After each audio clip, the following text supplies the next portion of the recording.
गुवाहाटी असम की रैली में प्रधानमंत्री नरेंद्र मोदी ने कहा कि बजट पेश होने के बाद यह उनका नॉर्थ ईस्ट का पहला दौरा है। उन्होंने कहा कि जिस नॉर्थ ईस्ट को कांग्रेस ने नजरअंदाज किया, बीजेपी एनडीए सरकार उसे अष्टलक्ष्मी मानकर सेवा कर रही है और इस वर्ष का बजट क्षेत्र के विकास को और मजबूती देगा। प्रधानमंत्री ने मां कामाख्या का स्मरण करते हुए असम की धरती को राष्ट्रीय रक्षा और संस्कृति के लिए समर्पित बताया। उन्होंने समाजसेवी संतान कबिंद्र पुरकायस्थ को नमन किया और पद्म सम्मान का उल्लेख किया। पीएम मोदी ने कहा कि 2014 के बाद नॉर्थ ईस्ट की 125 से अधिक हस्तियों को पद्म पुरस्कार मिले हैं। साथ ही उन्होंने भाजपा कार्यकर्ताओं की सराहना करते हुए संगठन की ताकत को पार्टी की सबसे बड़ी शक्ति बताया। नॉर्थ ईस्ट हमारे लिए अष्टलक्ष्मी है।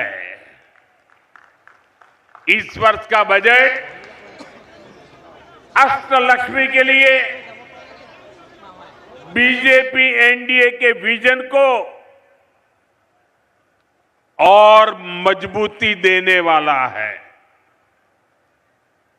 बजट में बहुत अधिक फोकस नॉर्थ ईस्ट को आर्थिक रूप से आत्मनिर्भर बनाने पर है।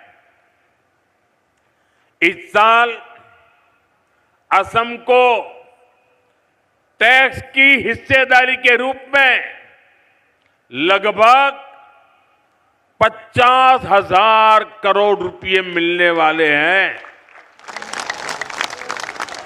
साथियों, कांग्रेस सरकार के समय असम को कैसे पाई पाई के लिए तरस कर रखा जाता था और वो आपको तो भली भांति याद होगा।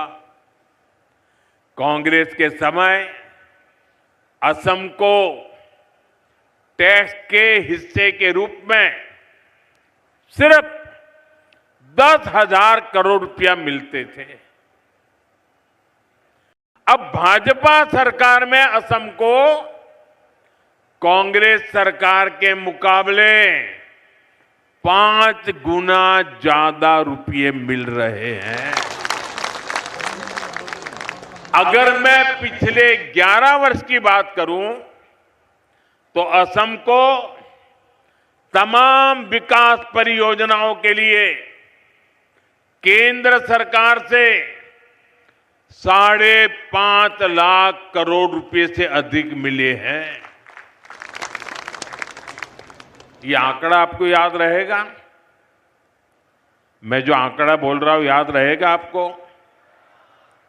फिर से एक बार बोलता हूं। केंद्र सरकार से 5.5 लाख करोड़ रुपए से अधिक मिले हैं। कितने? पीछे से आवाज आनी चाहिए। कितने? आप मुझे बताइए कितने? और जोर से बोलिए कितने? साथियों, आप मुझे बताइए, जो कांग्रेस असम के विकास के लिए पैसे देने से भी बचती हो, वो कांग्रेस क्या असम का विकास कर सकती है? असम का विकास कर सकती है? कभी भी कर सकती है? आपका भला कर सकती है? यहां के युवाओं का भला कर सकती है? यहां के किसानों का भला कर सकती है? यहां के गांव का भला कर सकती है? साथियों, इस साल के बजट में नॉर्थ ईस्ट की कनेक्टिविटी को और अधिक मजबूती देने का काम किया गया है।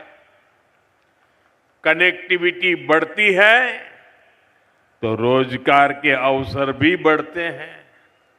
इसलिए असम में हाईवे और अन्य रोड प्रोजेक्ट के लिए करीब न्यूज़ इंडिया 24 से काजल सिंह, ब्यूरो रिपोर्ट।